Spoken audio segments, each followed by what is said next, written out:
That's it. Hello? Red light on, you're on. I'm on. Yeah. I'm live.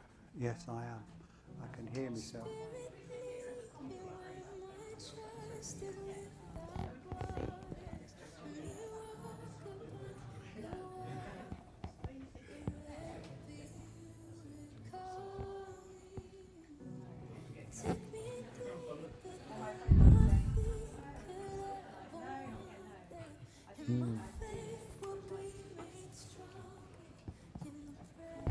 Yeah, too low.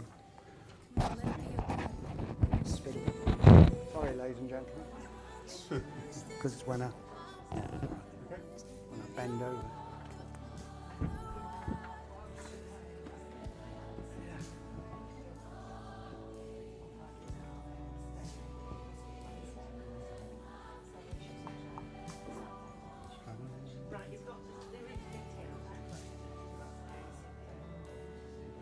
Or during.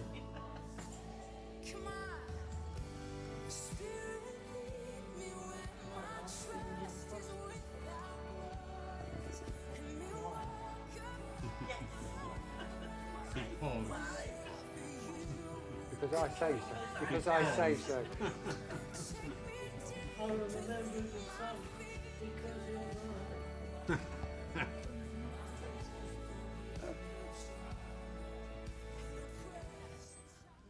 Are we ready then? Indeed. Okay, good evening everybody.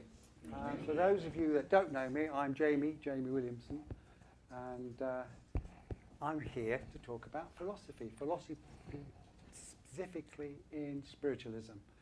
But what I wanted to do was give you a flavour of philosophy right from the earliest recordings we've got of philosophy and how that has moved through time to where we are now, because there's such a thing as ancient philosophy and modern philosophy.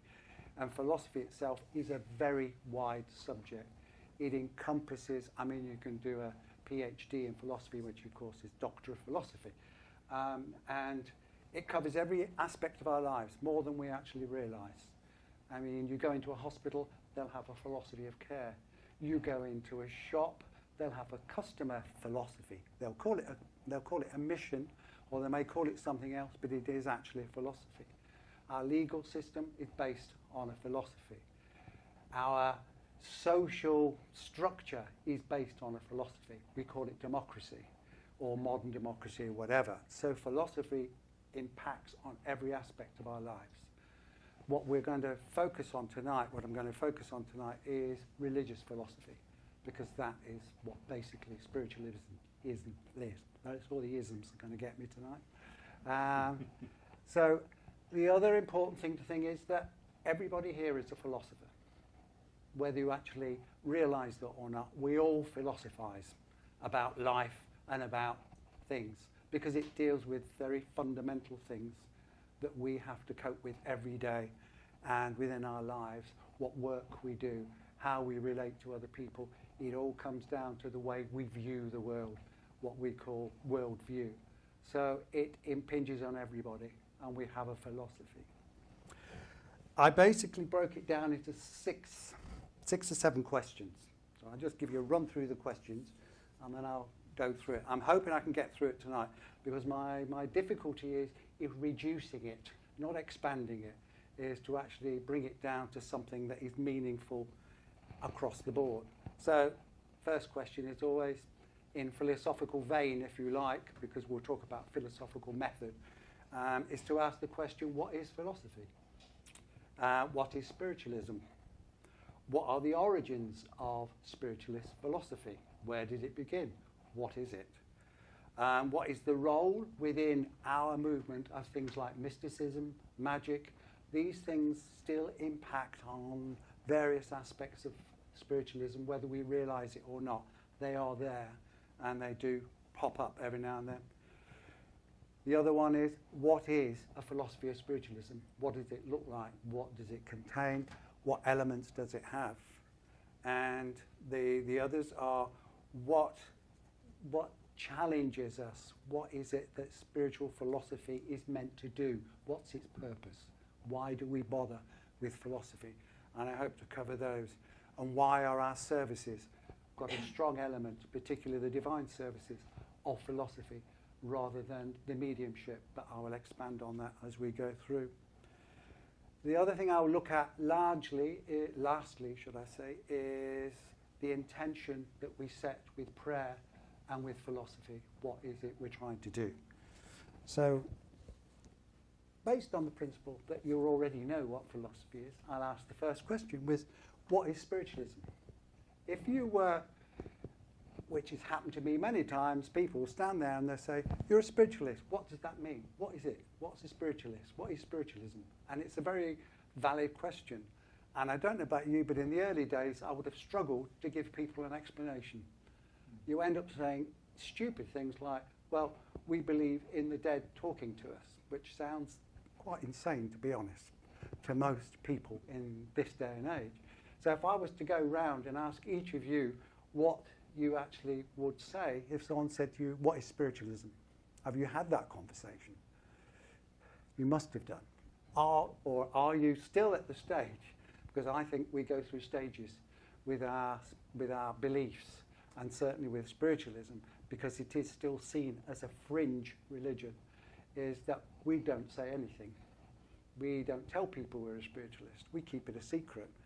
And so we don't want people to know because we're embarrassed that what they might think of us. So there is still that stigma attached to the movement, whether we like it or not. I mean, I was brought up in a strong Christian household, and my mother, to the day she died, thought that I was simply dealing with the devil, which is what you'll get from a lot of other religions. They believe that we are in contact with the devil and we're devil worshippers. So that would put you off saying, this is what I believe. But I personally believe that if you believe it strongly enough, you'll tell anybody. What I want to believe is what I want to believe, and that's fine. So I'll give you a definition, because no one's offered me one yet. This is an interactive evening. Yeah, I will keep asking you questions till somebody gives me an answer rather than looking at me or looking down at their feet is even better. I shall go round and say, what do you think? The lady in the red coat or whatever. Spiritualism is a coat of many colours. By that we mean there's a lot of diversity. I like the phrase, spiritualism is a broad church, literally. There are many strands to it when you really look at it. It means many things to many people. Some believe it's a philosophy, some believe it's a religion, and others simply that it operates on natural laws and can be demonstrated by science. So they're the three main groups that we come across. Mediumship is the purpose of mediumship, which is what most people think of when you talk of spiritualism, is to give evidence of the continuation of the soul and that they are able and willing to communicate with those loved ones that are still here on the earth plane. So that's a very quick, what I call a quick, dirty definition of spiritualism. Obviously, it's much wider than that, and you could spend a lot longer looking at it. The next question I would ask is what is philosophy? And for me, because of my background in education, is a very interesting one, because if you look back, the earliest philosophies that we know of that were written down, in fact, were the ancient Egyptians, and we're talking 5,000 years ago. So man was talking about philosophy over 5,000 years ago, if not longer. We can trace our ancestry back to 10, 12, 13,000. The date keeps being moved back. As archaeologists find more material, it keeps going back. And the latest shock to the system was a place in Turkey called Göbekli Tepe, which goes even further back than the Egyptians, so it's interesting. But they started to write things down.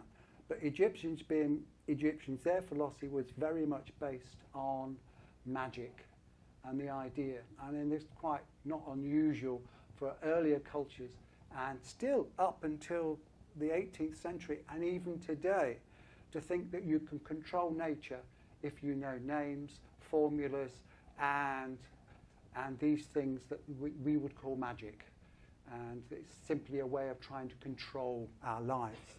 So I won't go any more about that. So philosophy has got many branches: medicine, law, and I could go on. There's about 10 different branches of philosophy, and what most people do is hone in on one. And the one elements I'm going to talk about are the ones that connect really with religion. And if we go back to the Greeks, and certainly the Greek philosophers are the ones that have written the most, and we have the most written material of. So we're going back to 500, 600 BC, and that time period was very fruitful for philosophy with the Greeks, and they were the ones that seemed to do the most. So you've got quite a few. So to give you a definition of what philosophy is, and there's three elements to that. It's the study of the fundamental nature of knowledge, reality, and existence. So that fits in very much with what I was saying earlier about we all think about, what is the nature of reality? Certainly these days, what is my world? Why is it the way it is? What do I know? What don't I know? What is knowledge? And all these things, and what is existence? And what's the meaning of existence? As Ted said, why is a big question. Why are we here? And certainly that's one that comes into spiritualist philosophy more than any other. As a theory of attitude, and by that what we mean, it's a way that we respond to things. It's a very much a philosophical term. A set of guiding principles for behaviour is a philosophy, which is the ones I was talking about. You get in all these things like hospitals, shops, businesses, they have philosophies. And the third one, which is the one I want to look at a bit more, is as a method. And it's a search for truth, questions that we ask, debating and critically thinking. In a lot of universities, one of the things that is part of university education is this idea of critical thinking, about being able to look at something and to weigh it up, to evaluate it, to critically look at it. And being critical does not mean being negative. It simply means looking at how things are constructed. So you critically look at it, and it's a search for truth through questioning and debate. And certainly we'll talk a little bit about Socrates, but Socrates, there's a thing we call the Socratic method, which is the way that he did philosophy in the schools within Athens, the Athens School of Philosophy as it was. So the branches are that relate to spiritualism are metaphysics, you'll like this, epistemology, and ethics are the three main branches. I'm not going to bore you completely stiff by going into the great detail of what those are. So metaphysics is really just simply the study of reality. What is reality? In other words, what is our existence about? What is it? And what that would look at is the questions that you would ask under that heading. And I've got them neatly down here because I'll never remember them all. Is there a God? What is truth? Is the world strictly composed of matter? Are we more than matter, in other words? Do people have minds? Interesting. If so, how is the mind related to the body? It's a philosophical question. The mind-body interface. And you can add to that the spirit and the mind-body interface and what that is all about. What is it for one event to cause another? In other words, the nature of cause and effect. We glibly talk about cause and effect, but actually it's a very complex thing. So that's one thing. So that's metaphysics. That's about the nature of reality. The other one is the epistemology, is the one which is basically the study of knowledge. What is knowledge? And the questions, that one is the obvious one. What is knowledge? Why do we know anything at all? Why aren't we simply like animals and just reacting to our circumstances rather than actually thinking about things? Because we pride ourselves on being the only animal that can actually think things through in a meaningful way. How do we know what we know? In other words, how do you know what you know? And how do you know it's the truth or it's not the truth? And superficially these things think, well, yeah, but once you start looking into examples and actually how you do it, it's very interesting. Can we be justified in claiming that we know certain things? In other words, what is the nature of knowledge? Literally, we say in spiritualism, for an example, that the evidence that we receive gives us knowledge that there is a life after death. But how do we know that? And it raises an awful lot of questions when you look at it from a philosophical point of view, rather than a faith point of view, where we accept that. Because we have faith, we believe. And that's a different position to be in to what a philosopher would do, would stand outside, well, how do you know that? And of course, science takes that a step further, because science is a branch of philosophy, as medicine is a branch of philosophy, and all these are related. And so you would say, yeah, well, we believe in a material world. That's what we believe in because we have evidence. We have got a material world. We have got tests. We can test it. We can prove it. We can do it in a laboratory, and we can repeat the test, and it's reliable. And all these things that scientists talk about. But can you do that with spiritualism? And all the tests that spiritualists have been subjected to, mediums, should I say, have been subjected to, are in that vein. If it can't be measured, if it can't be reproduced, then as far as science is concerned, it doesn't exist because it's not in matter. They are purely concerned with matter. So that's a little bit about that. So we move on to the next question. Sorry, no, I missed out ethics. We can't miss out ethics. One of the more important branches, I think. So ethics is the study of moral behaviour, basically.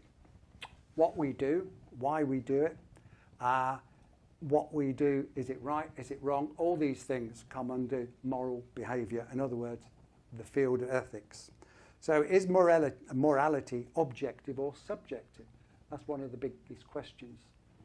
Is there a set of innate rules that we follow, or do we simply almost make them up for ourselves? So it's objective, or is it subjective? In other words, does it exist in reality, or is it something that we simply view as subjective? What is good? What makes for good action? What makes for not good action? What is right and what is wrong, and what is right action? And how should we treat others are all ethical questions or moral questions that you could spend hours grappling with when you really start to break it down. And each field, certainly within the sciences and within things like medicine, I mean, certainly my background is in medicine. And we spent a lot of time when I was doing my nursing degree talking about the ethics of care and what it means. And there's some pretty thorny questions, especially when you come to the issue of rationing and whether that is morally right or not morally right to do that. So it's an interesting field. So the next question would be, what are the origins of spiritualist philosophy? Where do we start? How far back do we go? Was it just simply 1848? Is that really the start of modern spiritualism, or does it go back before that? We make that date arbitrarily, simply based on the wrappings at Hydesville. Are you all familiar with the story of the origins of modern spiritualism as it's portrayed? And that's fine, because we have to have a date, and we can say, this is when we became spiritualists. This is when the movement took off. That's the difference. That's when the movement took off. But what interests me is what's happening around that time to allow that to happen. It may have just been like a lot of other things. It may have fallen on deaf ears, literally, and been ignored. So why was it? And why was it in America? Why was it in that particular area that it took off? And then that's it. So that's the thing that interests me. So if we go back first, before we look at that, because I'm jumping backwards and forwards a bit, which is fine, we can look at it in the sense of the pre-Christian era. Spiritualism, if you go back far enough, we talk about ancestor worship. Yeah, you've all been familiar with that. And one definition that you can make of spiritualism is that it's ancestor worship. And that's one criticism that has actually been put forward. And because we're looking at our past relatives for advice and for so on. And if you go back in some of the earlier cultures, and particularly the ones that we know most about, are the American Indians, South American shaman, and shaman are all over the world. And what they often do is there's one individual within a tribe who's responsible for having contact with the elders, and they will channel communication between them. And of course it gets mixed up, and they often you see layers of idolatry added to it and so on. But in its essence, they're talking to spirit world.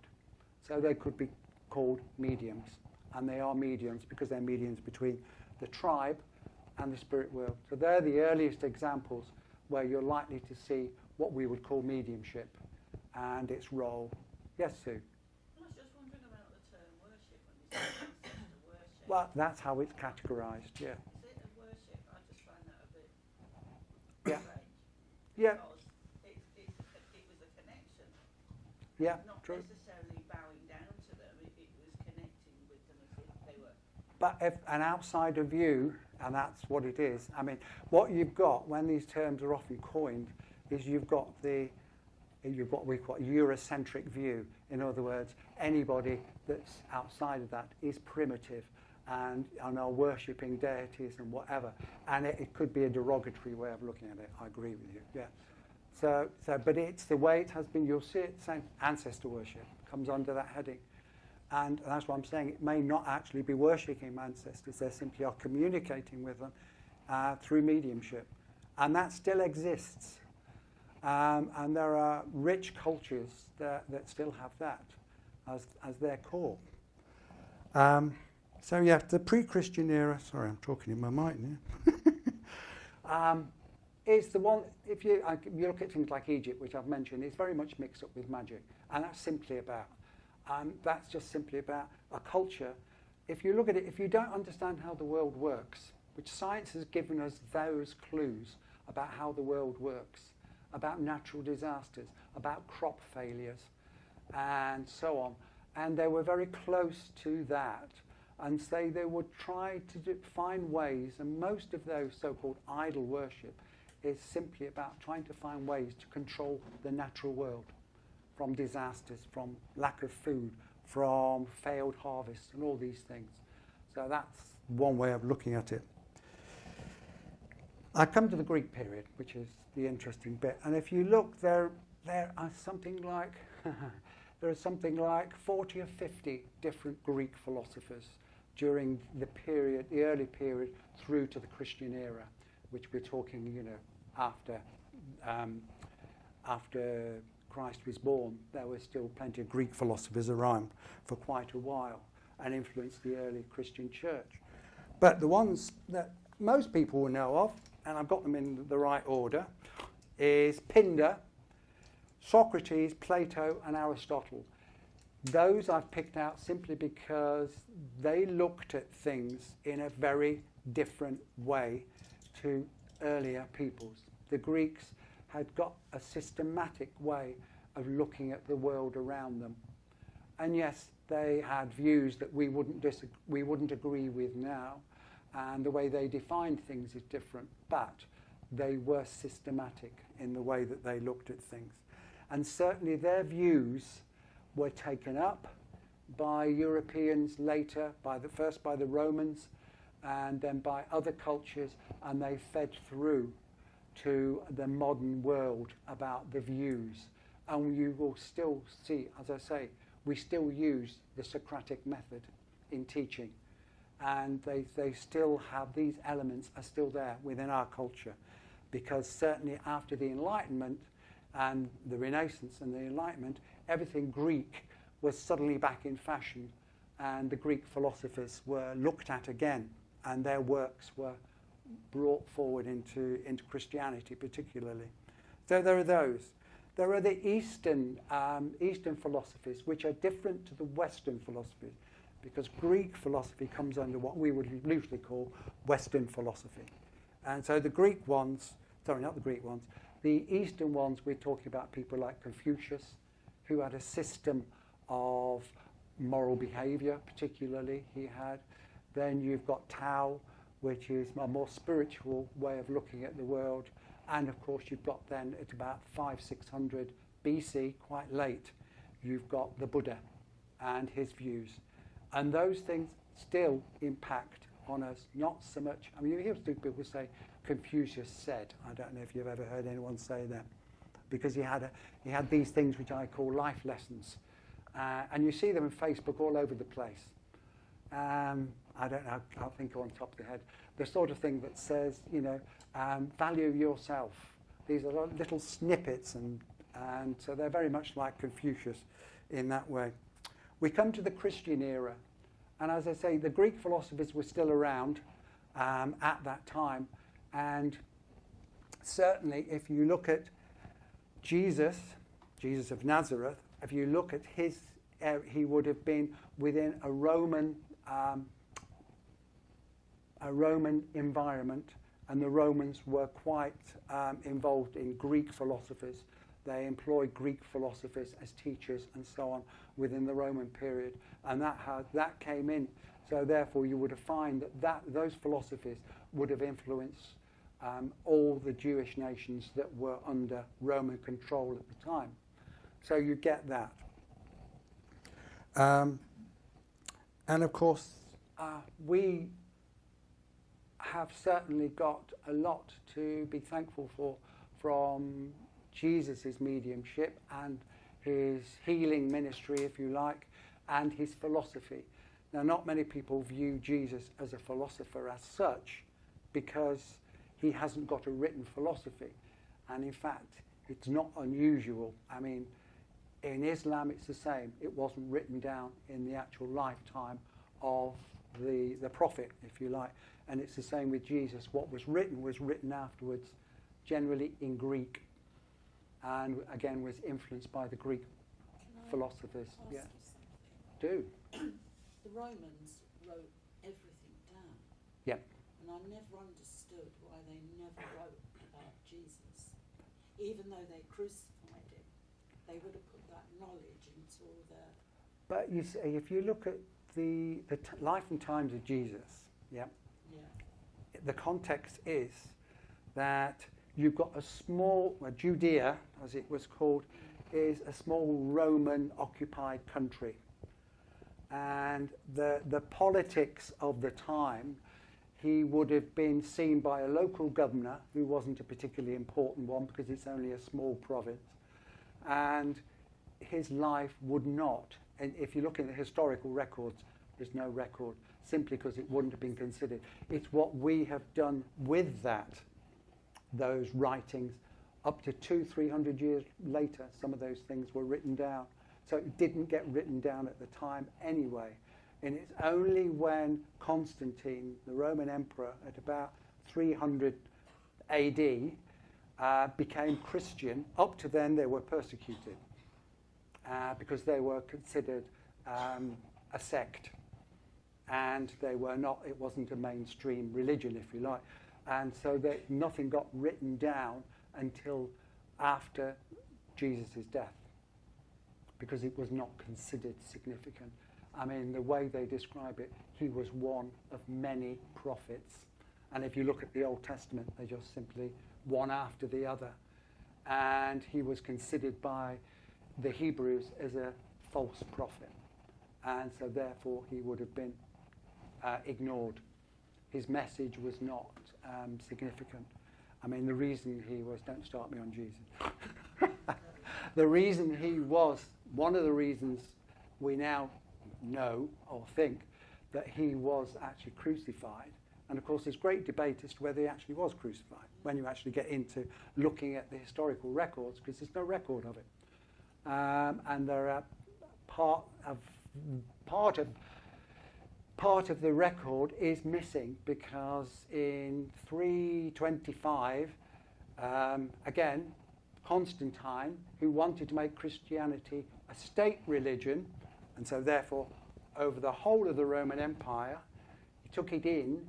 He got the bishops, the Christian bishops from all round the Middle East and wherever they were together. It's called the Nicaea. It's a place in Turkey where they all got together, and he said, look, we've got too many conflicting views. We've got to have a unified voice. Sounds very much like a company. Got to have a unified voice. And a lot of the Gospels got lost because they didn't agree with each other, because there were all these different elements that looked differently, very much like spiritualism is today. There's all these different things.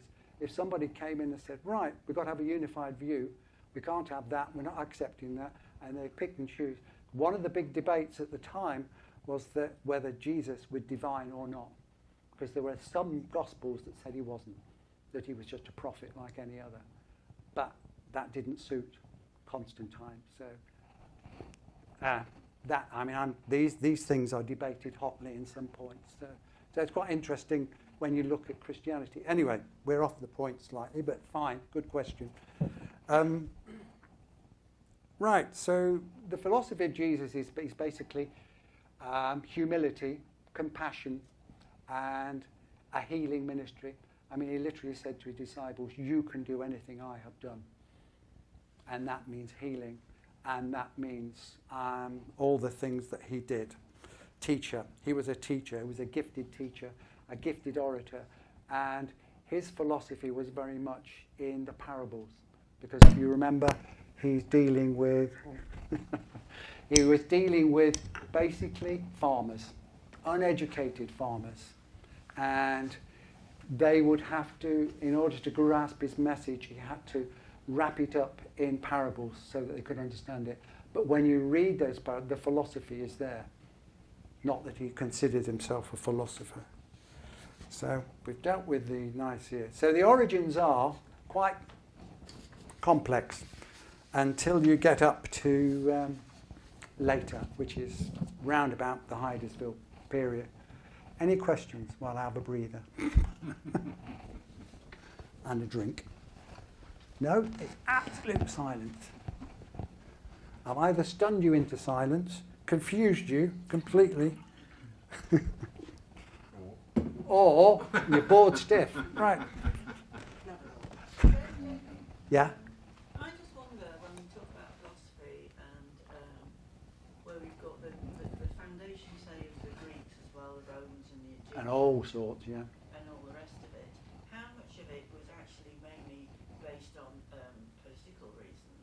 Sorry, which reason? How much of it all was based on political reasons, and the whole foundation of what we think of as philosophy in a broad sense today has come from that, really, and as the form of structure rather than anything, especially when you look at the, say, the Eastern philosophy that's more, it's about the spirit in things, the energy of things, and the subtleness of things, whereas where you talk about the philosophy from the Greeks and etc., and the Romans and everything, it seems to be much more material. It's almost like it's. But that's what my answer to that was, that's what we've made it. Yes. That's what later cultures have made it. If you look back at the original Greek stuff, they talk about the nature of the soul, and literally the word spirit, and we're talking Christianity about the breath of God, and that. And you look at the word soul, if you trace it back, its meaning far enough back, it simply means the breath of life. I mean, literally, you've got in the Bible statements like God breathed life into, and that's the soul. So they were just as concerned with the soul. But I think over time, certainly since the Enlightenment, as we call it, which is around about 17th, 18th century, which I'll get round to, which is when the church's authority was being challenged. By the church, I mean the Christian church was being challenged by science at that period, which is what I'm talking about when I talk about what was happening around Hydesville. So it's what we've made of it since is what my answer would be to that. We have politicised it.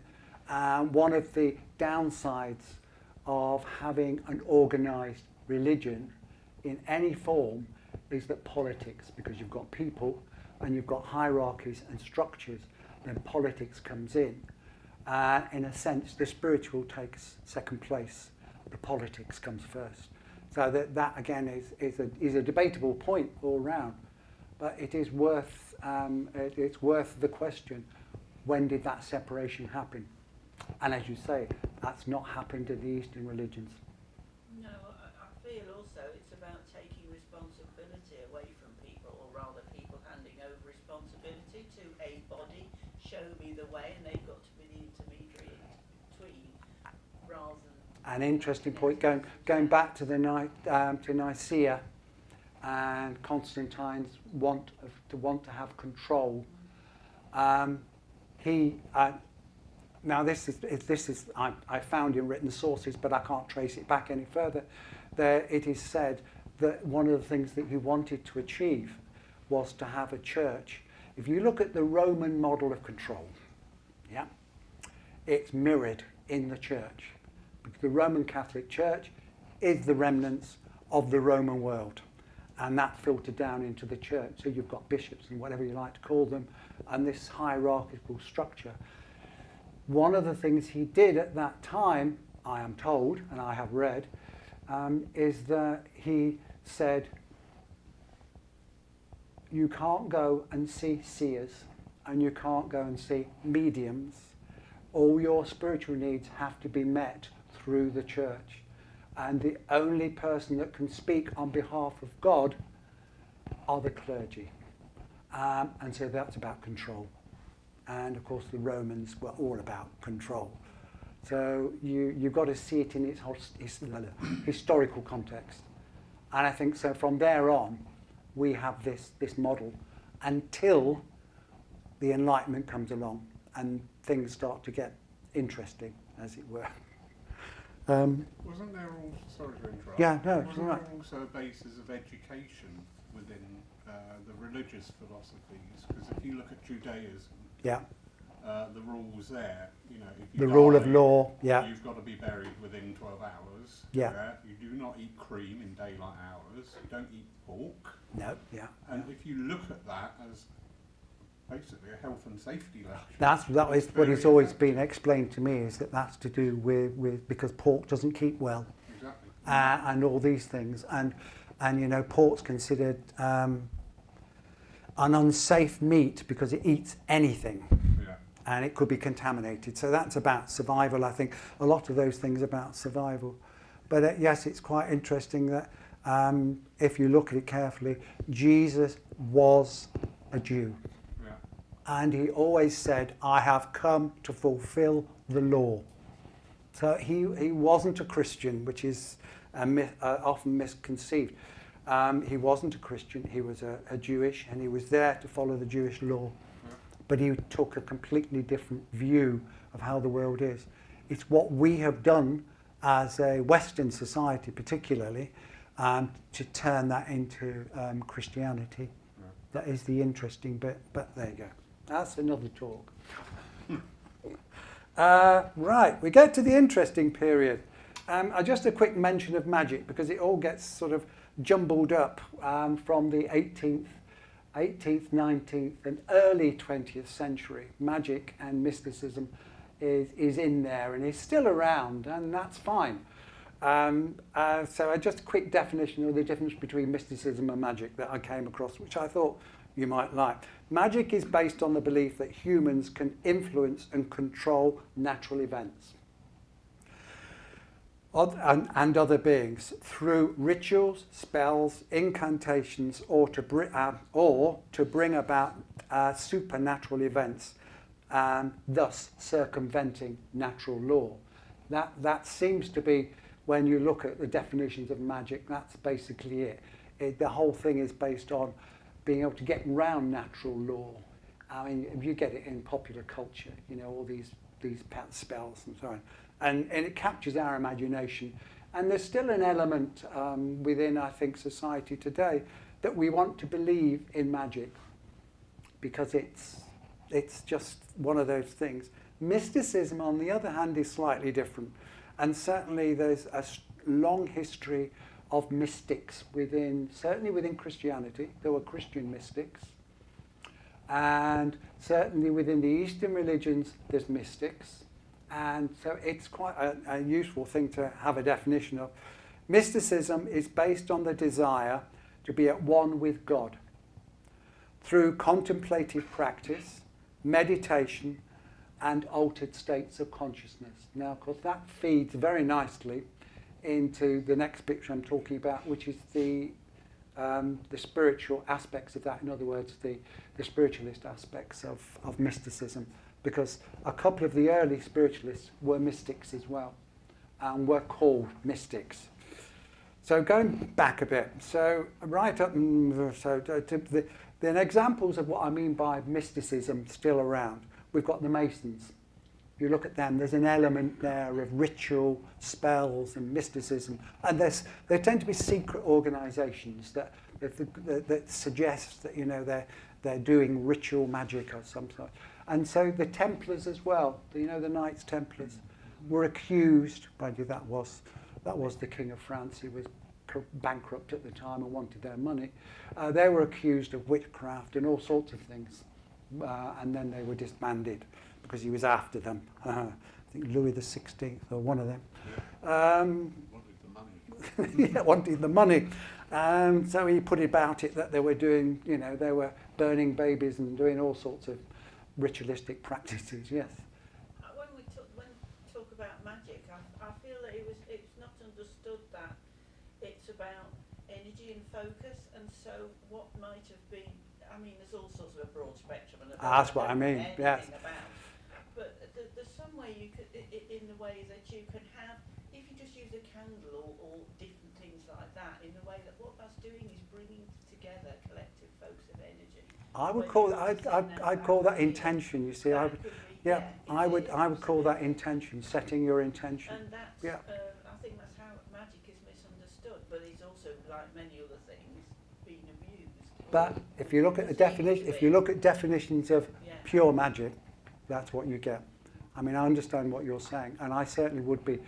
We talk about within mediumship, we're talking about setting the intention, and so on. So the other ones we've got are the Rosicrucians, Golden Dawn. You've heard these names, Madame Blavatsky, and all these people that were sort of mystical, magical, or we're sort of not really sure what they were up to, and there are all these strange things that are going on.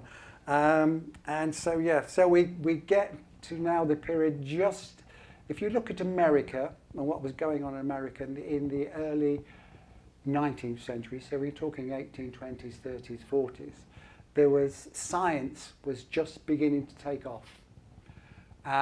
Archaeology was, archaeology was just starting as a science, if you like.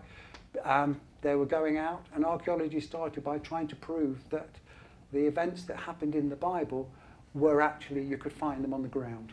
That's where archaeology, in a sense, started, was to try and prove. Most of the money put into archaeology, the Petrie Society is a good example. They got a lot of money because people like Flinders Petrie, who's one of the early archaeologists, would go out in Palestine and look for Jesus' burial place or whatever else, and all these things.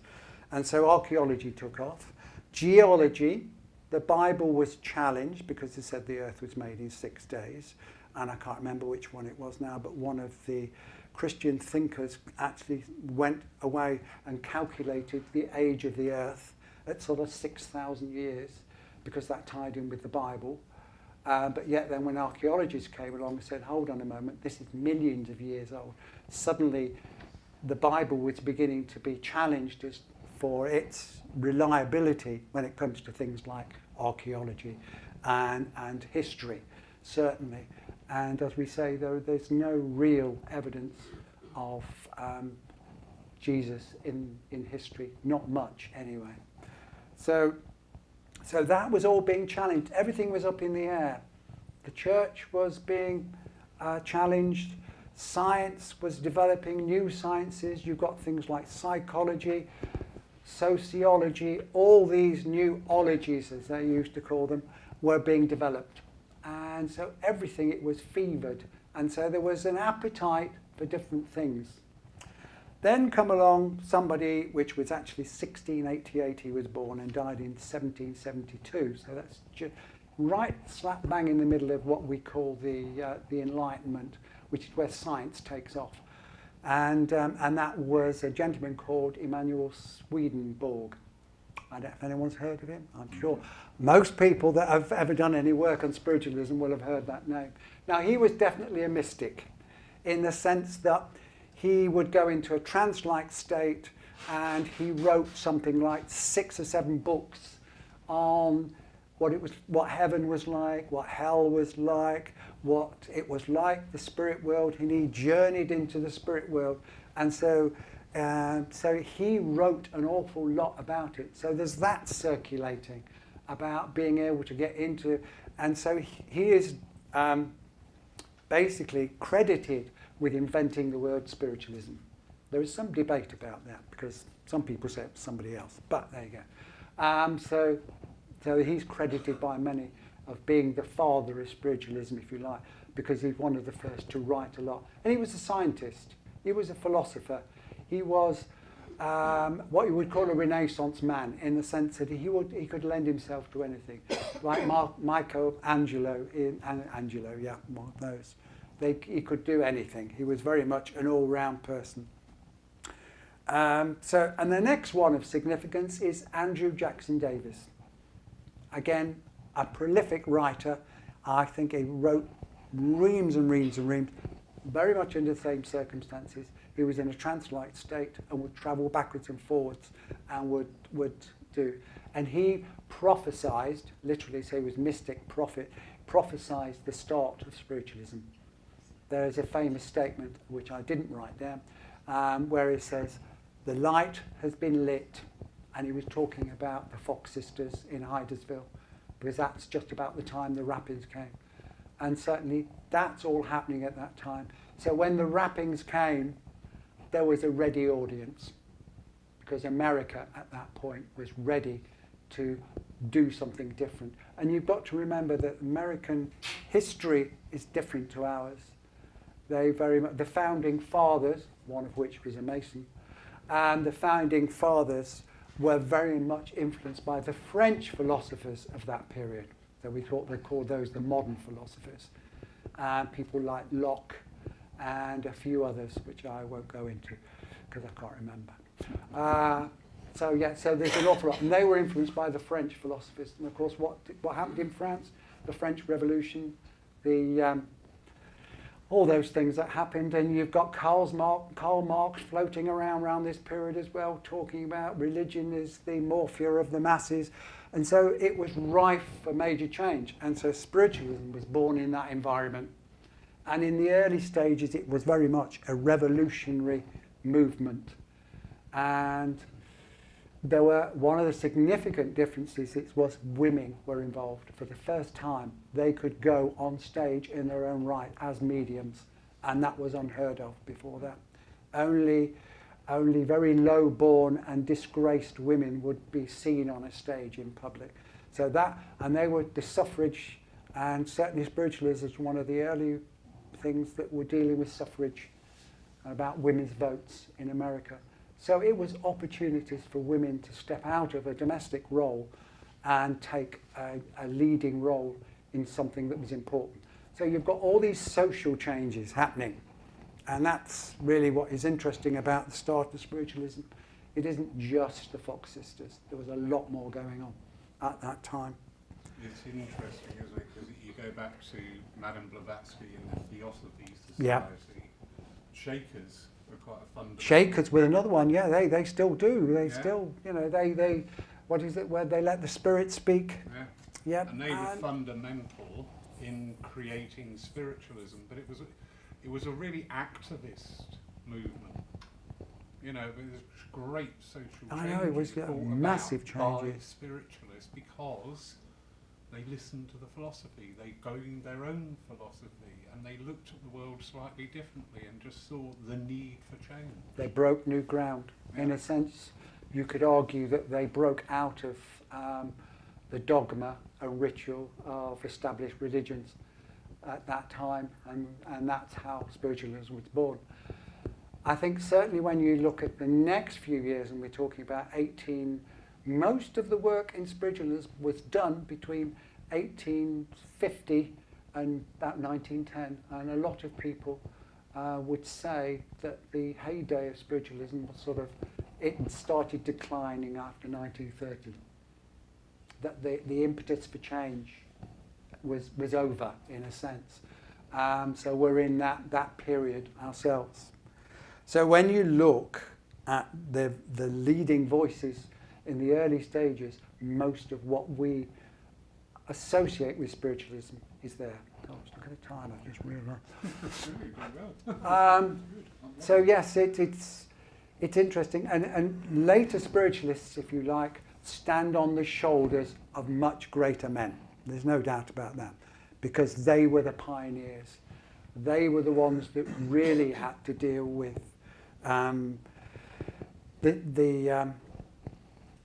the problems that it created, being a new religion, if you like. And of course, it wasn't actually deemed a religion until about 1901. Now that's quite late on. So the one I've got here, the modern spiritualism, and I'm now looking at the philosophers. In other words, what are the spiritualist philosophers? Anyone tell me a spiritualist philosopher? Anyone name one?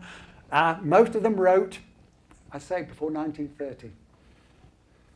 Wrote stuff down. And certainly it's sort of tailed off since then.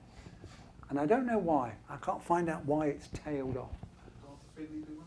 Yep, Arthur Finley was not a medium, but he certainly was there. Arthur Conan Doyle, again, not a medium, but publicised spiritualism, made it popular, and of course all the scientists in the early stages were engaged, because you're talking about Mesmer onwards. Anyone heard of Mesmer? Anton Mesmer, and mesmerism and his animal magnetism and all these things, was one of the precursors to trance work, believe it or not, because he believed he could put people into a trance. And I think it's Edgar Cayce, particularly, started off in an American spiritualist philosopher. He started off with Mesmer and being put into trance, and then he found he could go into trance without the mesmeric passes, because it was all very sort of ritualistic in its way. But it was an early forerunner, and of course then later developed into hypnotism. But it's there, and so these people, Arthur Finley, who gave us Arthur Finley College, of course, the educational element of spiritualism, and also Conan Doyle publicised it quite a lot. And there are others, lots of others. But the main ones that I wanted to talk about, one is Edgar Cayce, is one, and The Sleeping Prophet, as he's called. And who was the other ones I've got, because I can never remember them all. So going in date order, there was Edgar Cayce, The Sleeping Prophet, shortly after Andrew Jackson Davis, round about the same time. And again, another one that's written lots of books about spirit and about what happens when we die and all these things. And so he's put forward a philosophy, if you like. Another key one is Emma Harding Britten, who, of course, again, was a wonderful orator and went round places, London and America and whatever. And again, she had a lot of philosophy and wrote a lot down. And of course, she was the one that is instrumental in the 7 principles that the Spiritual National Union have as their core beliefs, if you like. Red Cloud, the guide of Estelle Roberts, and philosophy came forward. White Eagle is another one, Grace Cook. And you've got Ramadan by Ursula Roberts, and Silver Birch by Maurice Barbanel. These are all lots of books, and there's lots to read. And when you read them all, there is a thread that runs through them all. And that thread is what spiritualist philosophy is. It's that belief that the soul is eternal, that we can communicate with those loved ones that have moved into another dimension, for want of a better word. And all that is there. So we move swiftly on, he said, looking at the time. Anyone's got a bus to catch, don't hang on.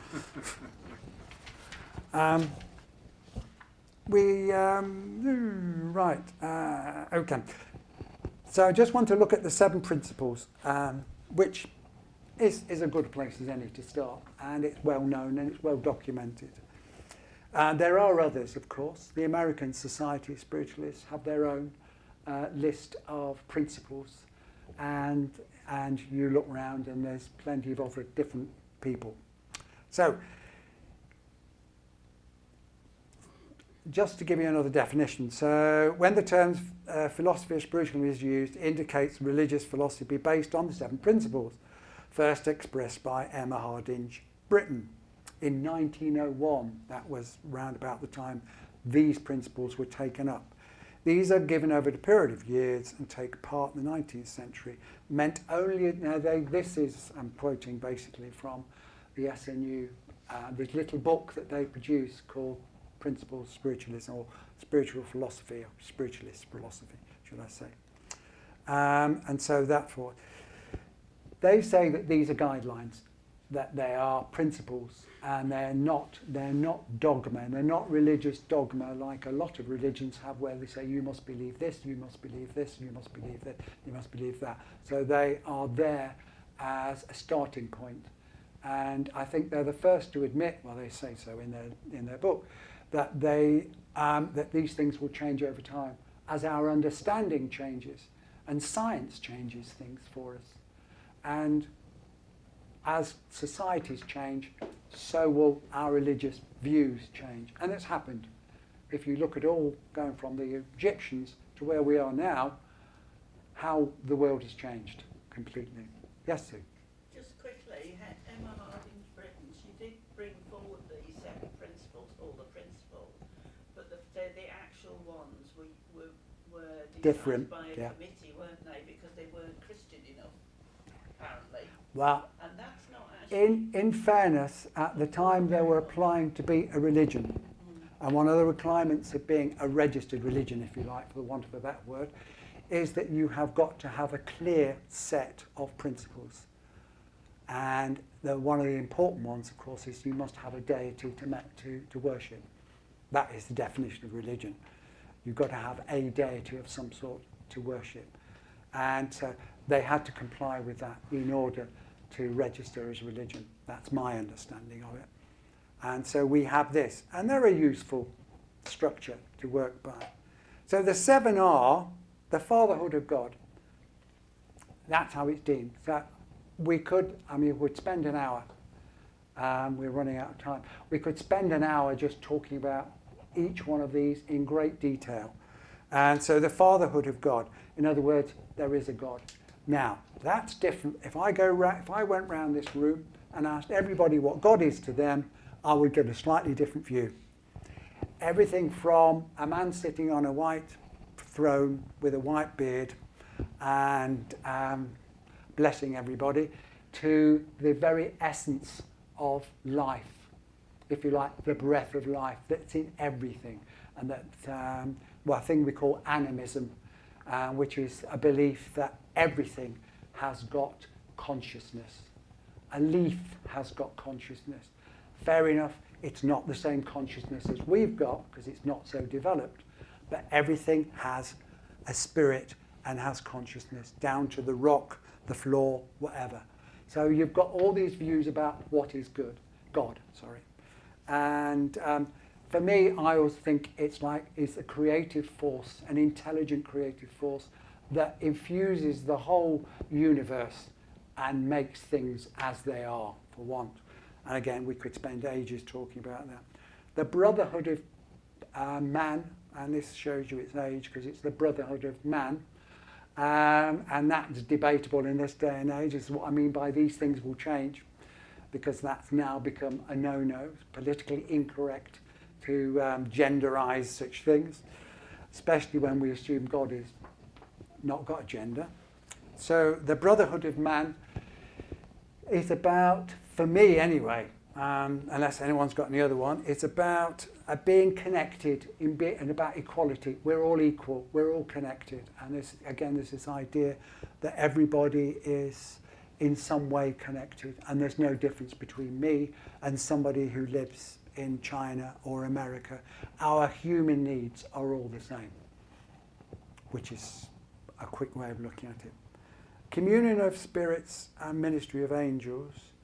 Again, that's about what is the spirit world, what is their function. That's talking about that, and that we can communicate with past relatives, and that there's guardianship. We have guides, guardians, and they teach us and they guide us.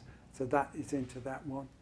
Personal responsibility, I think, is one of those that sticks out really in comparison to, say, Christianity, that believes that Jesus, as the Saviour, can take all our sins. Whereas spiritualists believe that we all have personal responsibility for our own actions, and that's something that we have to accept. We can't say, God will help me if you don't help yourself. And so there's another long discussion on that. And that brings in cause and effect and free will. God gave us free will, and with free will we have to take responsibility for what we decide to do with it. And I think that's a valid point. Compensation and retribution hereafter for the good and evil deeds done on earth. Again, that is very much of its time. I like to look at that one as indebtedness, that we do things, and as part of our personal responsibility, and about the cause and effect, that we realise that the effect we have on others, and that we have a debt to pay back. And that feeds in with the idea of karma, which is an Eastern concept that has been brought in to our modern day consciousness. So that fits in with that. So for me, I liken that to indebtedness, that we willingly come back, and you see it in the messages we give. People come back and want to make good things that they didn't do well in this life. Eternal progress is open to every soul, and that's one that's fairly easy to understand, that no matter where we are, what we do, we can progress, we can develop, and that fits very much into an element of why we do what we do in our services and through mediumship and through personal development, because it's very much about personal development.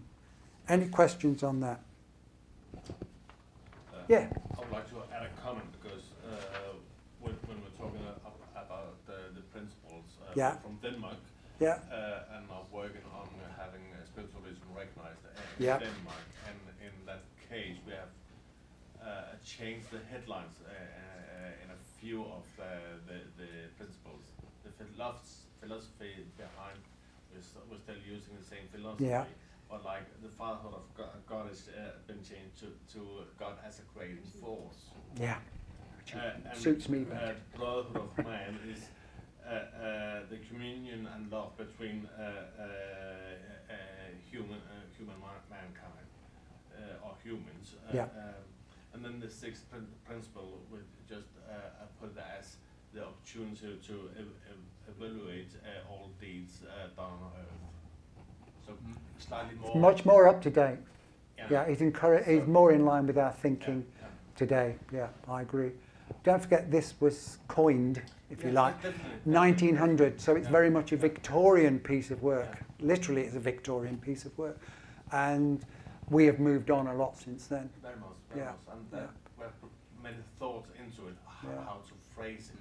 Yeah. Because love the philosophy behind it. Yeah. But the phrasing was just like, it's clumsy. Yes. It's clumsy. Yes, yeah. Well, it doesn't fit with the way we see the world anymore, and the language that we now use. Yeah. What time do I finish? I'm just realising. Whenever you like. Is that all right with everybody? Because I'm not through yet. Not got to page 8 yet. Yeah, of 20. feels like that sometimes. So the challenges of spiritualist philosophy and what spiritualism stands for. What's the challenge? What's the intent? What are we trying to do, particularly through philosophy? And I think I've always noted that certainly when you look at a congregation and you look at spiritualism all over, it's like any religion or to me, it's a way of life and it's a philosophy. It's not a religion. And I was brought up in a strict religion, so the word religion to me is not something I like. But of course, by definition, if I believe something I can't absolutely prove, mind you, there's no such thing as absolute proof in science anyway, but then it's a religion.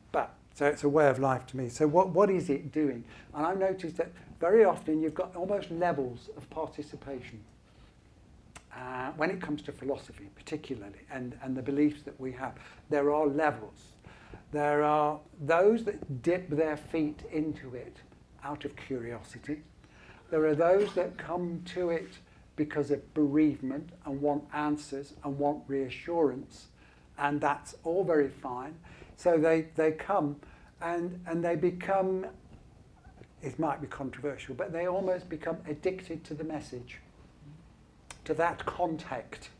And so they can stay at that level, and that's fine. If you look at it, if you look at the one I particularly like is the philosophy of Silver Birch, and he talks quite a lot about, it's horses for courses, we would say these days. In other words, that's fine, that's where they are, and their time will come, he says, and not to push them, not to make them engage in any more. If that's the level of their engagement, then that's fine, if that satisfies their needs. But there are others that engage more deeply, and then of course it can become a lifelong study, if you like. So there's these levels of engagement, and I call it. And of course, being a medium means that you are fully engaged, in the sense that you have to work with it and you have to work through it. Obviously, for me to stand up here, I've had to work through a lot that in the early stages of my development, I didn't accept.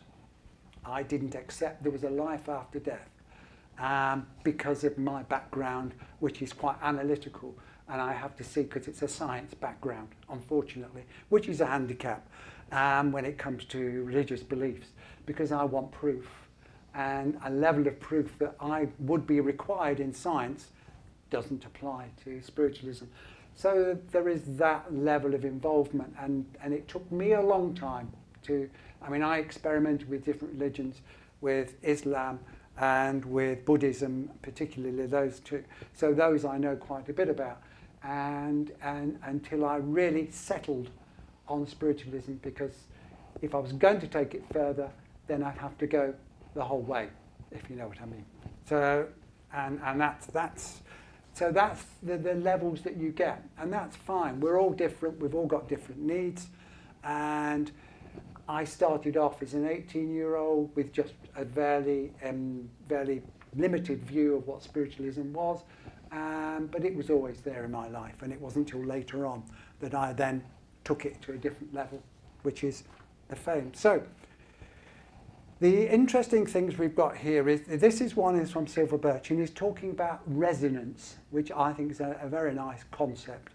It's the idea that if something resonates with you, you accept it.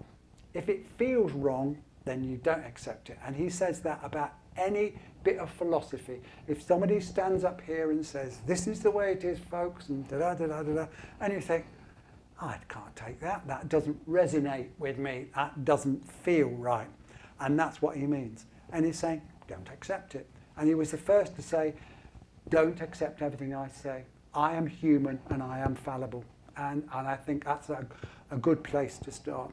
Though they talked about resonance and awakening. So this is what he has to say. Do we accept the evidence of survival because we believe in an afterlife, or because we have an inner knowing that it is? We feel it to be true. Our feelings motivate us to search for the truth in the evidence in order to either prove or disprove what we feel to be true. This confirms our inner knowledge, and we accept the evidence and believe. On the other hand, if we don't feel that it is true, then we will not accept it. And the evidence, no, will not accept the evidence and will disbelieve despite the evidence. It does not resonate with our inner knowing. Once you believe and accept the truth, the signs are everywhere, and that's very much my experience. I don't know about other people's experience. Once you accept that it fits and it feels right, then things move on. It's another one here about spiritual unfoldment and spiritualism. I'm going to have to bore you with reading a few out because there's a lot here, I'm afraid. Whatever spiritualism may come to mean or be defined by the individual, it is fundamentally a journey of unfolding of one's own spirituality. Therefore, its aim is to bring about transformation of the individual's qualities and understanding of morals, ethics, for the betterment of self and all those. And that I pinched from the Kings Hill National Spiritualist Church website. And I thought that was very, very apt because it states that what are we aiming to do with our spiritual philosophy is to awaken people, to get them to consider these things. And the next one I'll read, and then I'll just wonder if you can work out who it is, and you'll be surprised. Many people never consciously contemplate the question how one ought to live.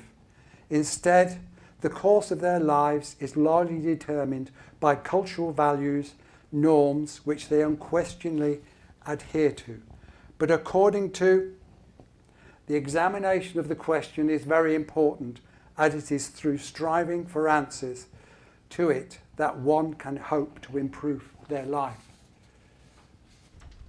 What happened there? Right. One of the reasons why most do not consciously contemplate the question is because it requires them to attain self-knowledge, an important point. Or in other words, turn their gaze inward, analyze both their true nature and the values which guide their life. And such knowledge is perhaps the most difficult to obtain.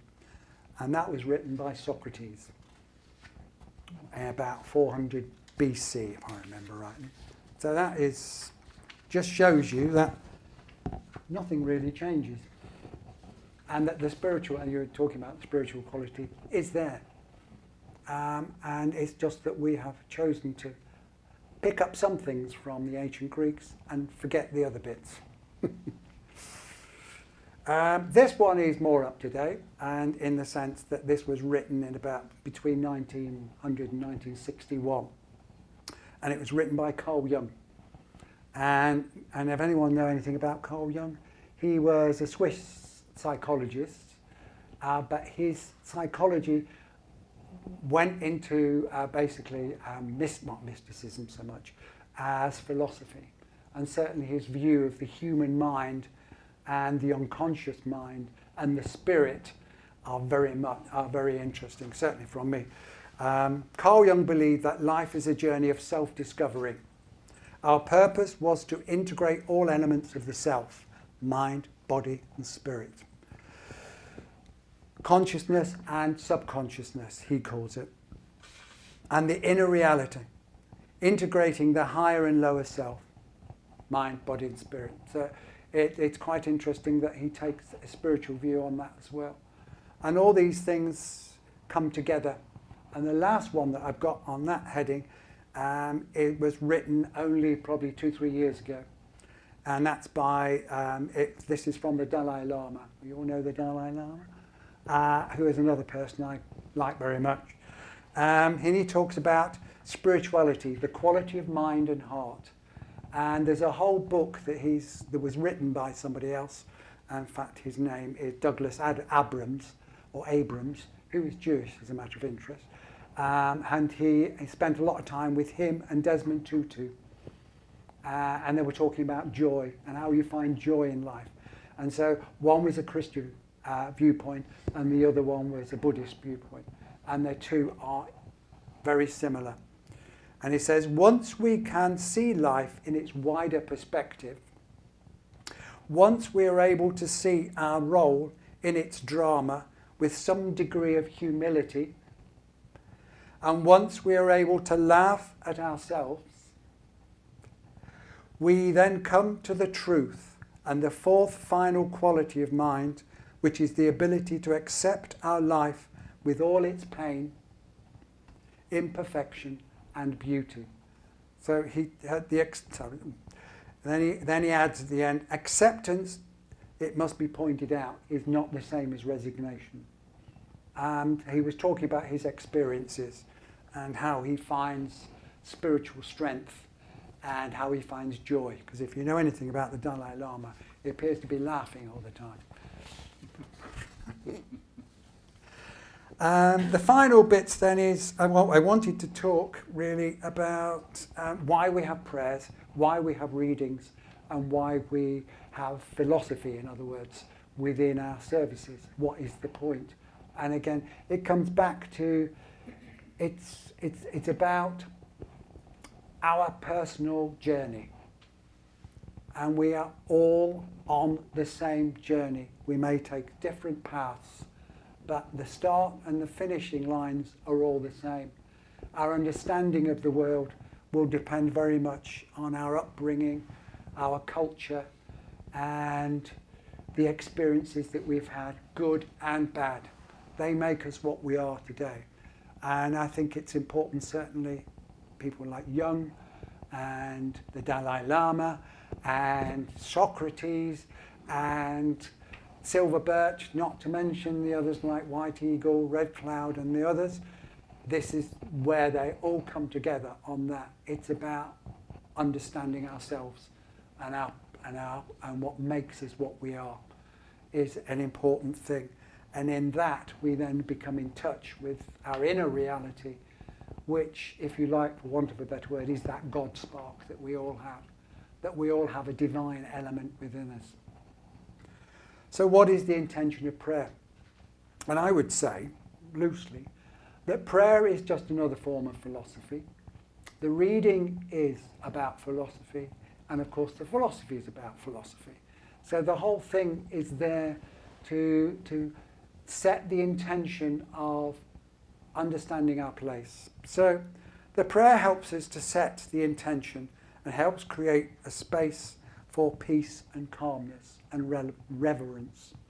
And it creates, I often say when I'm doing a prayer, talking about creating, if you like, a sanctuary of light, creating the energy.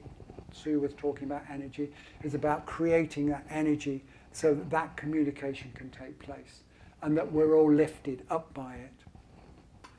The reading and the address are a message for everyone, is the classic one. And literally that's true. We often say that you might get an individual message, but the philosophy, everybody can take something from it. Everybody can gain something from that, if it's the right philosophy. And generally speaking, within a congregation, there will be those that it will go over their heads. Again, this is about the level that we operate at. Others, it will hit home, and others, it will be just right for them. And you often hear people say, that's just what I needed today. And that's when you know you've done a good job, if you like. So reading as the address is a message for everyone and should awaken, guide, challenge and inspire. Challenge us to think about how we are in the world. The message is also philosophy. And time again, if you look at the messages that we get, they have got a philosophical element. They are there. They are there to guide us. So a message is an expression of love, which it is, and serves to offer support, guidance, healing, and, I say, philosophy. Any questions on that? When I just grab a drink and so I don't dry out completely. No? Stunned you all in silence again. Something keeps creeping. I was going to say, It's me. I've really enjoyed listening to what you're talking about. And for me, it's always been about this knowing and about things resonating like you described there. Yeah. And religion has always been a bit of a difficult way of thinking about it as well, like you described. Yeah. Because it isn't dogmatic control of religion, and so it's really interesting listening to that. What I wonder is when philosophical addresses are given in a service, there isn't.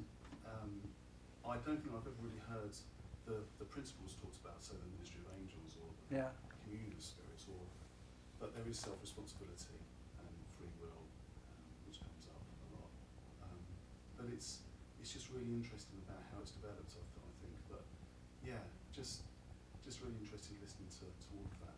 So, Yeah, there are. You said I mentioned the 7 principles. yeah. Only because it's well documented and you can go away and look at it because there is a book on it. There are other ways of looking at it, and I grapple. Again, because of my background, because I was in teaching, I was teaching nurses philosophy of nursing and so on. So and I would analyse things, and I can see that there are other ways to teach it. There are other ways you can do it. I mean, as you were saying, you've had to grapple with looking at it in a different way, bringing it up to date. And certainly as science moves on, so the tools that we've got to explain it become more sophisticated, become more nuanced, if for want of a better word. So there are other ways of looking at it. I mean, people talk about universal laws and natural law, and that for me is fascinating because that fits very nicely with my sort of science background, but and that things follow natural law. And so there are many other ways of looking at it. I mean, I'm not saying this is the only way. That was just an example. And I think that's important, that we all find our own path. And it has to be what is right for me. And what's right for me isn't necessarily right for other people. Yeah. And it being a way of life. And it be a way, and we respect that difference. Once we start being critical in a negative sense, and saying, you know, you should this and you should that, that's dangerous. That's the wrong road to take. Yeah. I think that's why it's always resonates as well, because it's about what you find as you unfold and you develop and you experience. I mean, certainly the ethical element, if you look at the ethical element of the philosophy, that makes sense, that we treat other people with respect, with compassion, and that's the message that Jesus has got. If you look at his life and as an example, the way that he walked through life, if you like, that I get great inspiration from, because that's the way to be. And that's, I would say, outside of religion, certainly. And many would consider that heresy. But then, as I say, I was brought up in a Christian family and they all thought I was worshipping the devil, so that's fine. So yeah. So coming back very neatly to my last point, and then there's just one other thing, is the path of self-knowledge, as I call it, which is basically the throwback to Jesus. And this is a comment about Jesus that I like. Jesus taught us how to be more like him by teaching us the spiritual way, the earthly way, and the heavenly principles. There is nothing higher in life to which we could aspire. Jesus' path is the highest, the most compassionate, and the most joyful way. And that's very much, and of course you could say that in so many other ways. But I think if you look at, I mean, I've got 2 guides, and one is a Franciscan monk. So he whispers in my ear a lot, and again, because of my Christian background, a lot of that resonates with me, but not from the dogma point of view. And so this Franciscan prayer I like particularly, and I think this is an example of prayer as philosophy, which is what I was talking about, which is what I will finish with. And it's from St. Francis of Assisi. You've all heard of him. He was a 13th century monk. Had an interesting life, started out rich, and so that's quite interesting, and has a very simple way of worshipping God, if you like, for want of a better word. And this is it. You must, or you probably all have heard it. When you hear it, you'll know. And it's basically grant me God. So it's God's peace is the title. Lord, make me an instrument of your peace. Where there is hatred, let me show love. Where there is injury, pardon. Where there is doubt, faith. Where there is despair, hope. Where there is darkness, light. Where there is sadness, joy. O divine Master, grant that I may not so much seek to be consoled as to console. Not so much to be, no, sorry. Not so much to be understood as to understand. Not so much to be loved as to love. For it is given that we receive. It is pardoning that we are pardoned, that's it. It is dying that we awake to eternal life. And I think that sums up a wonderful philosophy for me. And is a Christian philosophy, obviously, but it is universal as well. It's about, if you like, that I would rather have that as the 7 principles, to be honest. But that's an example of philosophy as a guidance, as a set of principles, if you like. And it's a different set of principles. But even so, it's fine. So I will rest my case there, as they say. And thank you very much for your patience. Any more questions? Yes, I've got a general question, Jamie. It's very interesting. I think I'd like to get a better grasp of spiritualism at a sort of fundamental level. Is there any books you could recommend? Oh, God. See that lot at the back? Well, no, There's a library full of them. I did flick through some. One of the easiest ones to grasp with, to start with, would be Silver Birch. There's about 13 books at the last count. They seem to keep reinventing them for some reason. 13. The one, probably a good starter, because it's quite small, is called The Philosophy of Silver Birch, literally. And if you go online, you'll find them. And it's a good starting point. People like White Eagle are a bit more difficult to grasp. And both make and they both make reference to Jesus, which is interesting. And in fact, quite a few of them do. Red Cloud and all the others. But again, they're part of their time.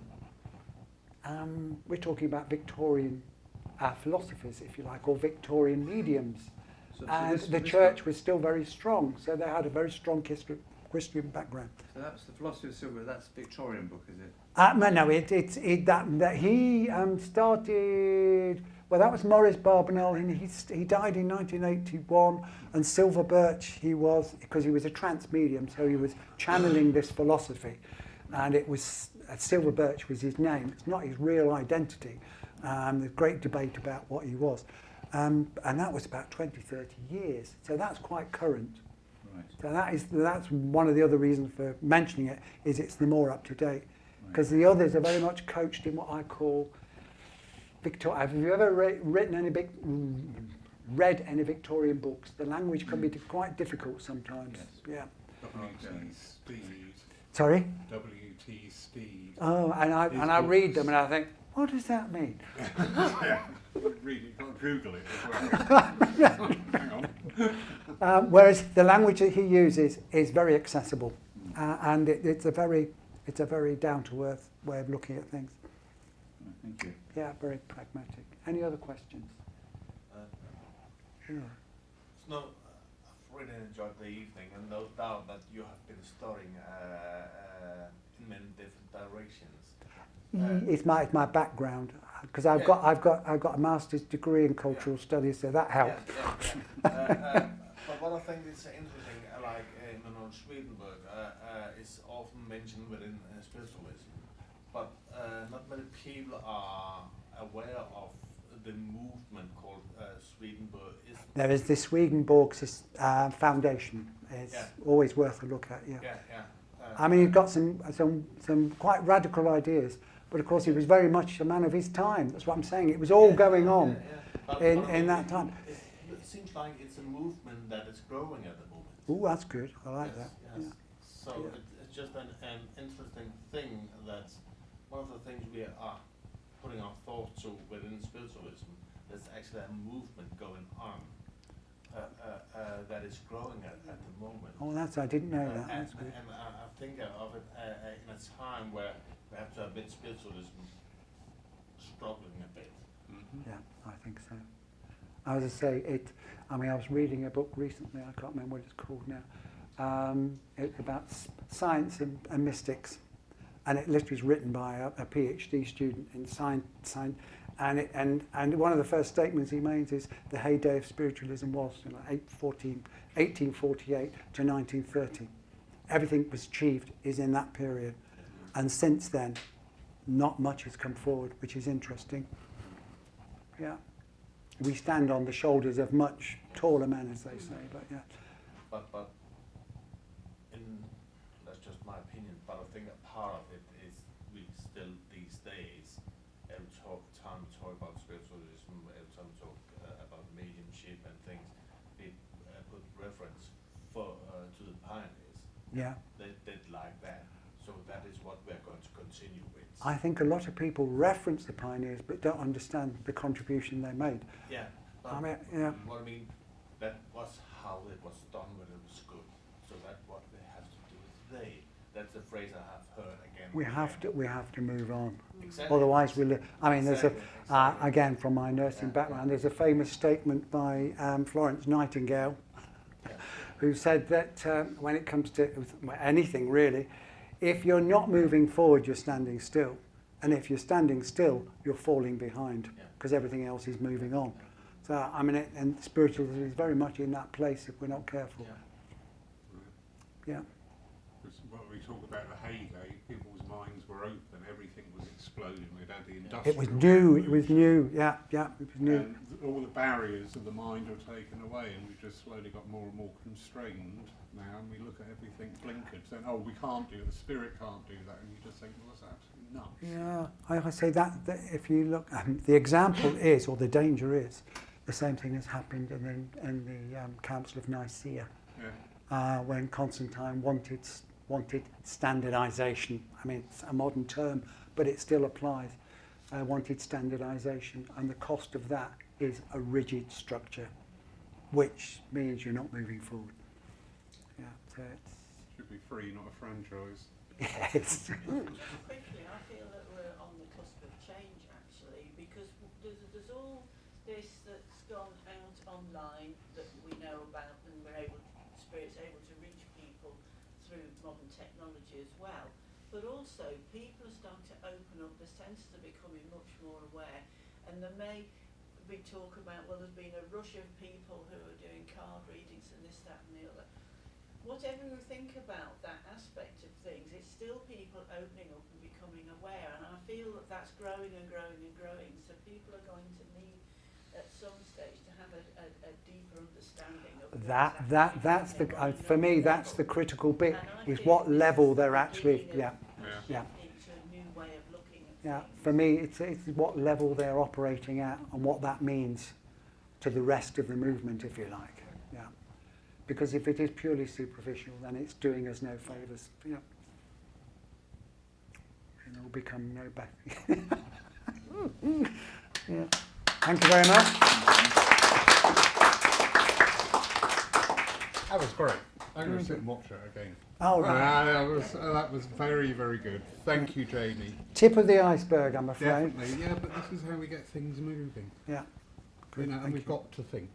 I love the phrase critical thinkers. We've got to think. Critical think. Well, I mean, Silver Birch was the first to say that's what he meant when he said, take the evidence, look at it, take what I say. If it doesn't resonate, ignore it, basically what I'm saying. Yeah. For me, the difference between a religion and a philosophy is a religion, you go there once a week and you practice it. A philosophy is 24/7 in your life. Yeah, it's a way of life. Yeah. I mean, I would call it basically a movement, a way of life. And if it's not a way of life, something's gone wrong. Yeah.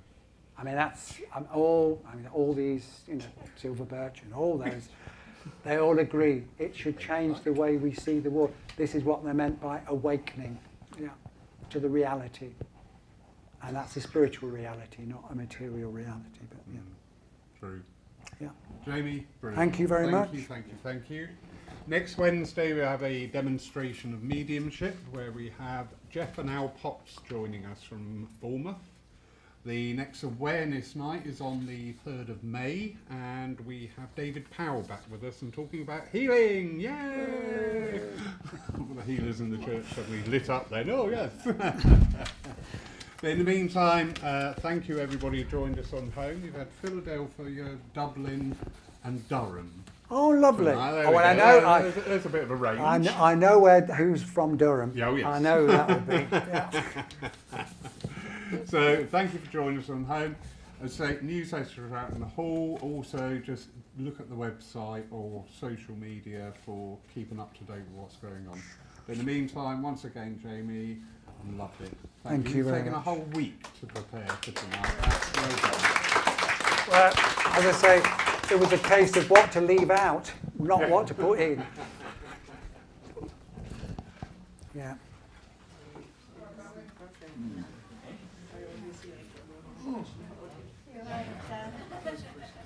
Are you waning, Ted? Yes. You're waning.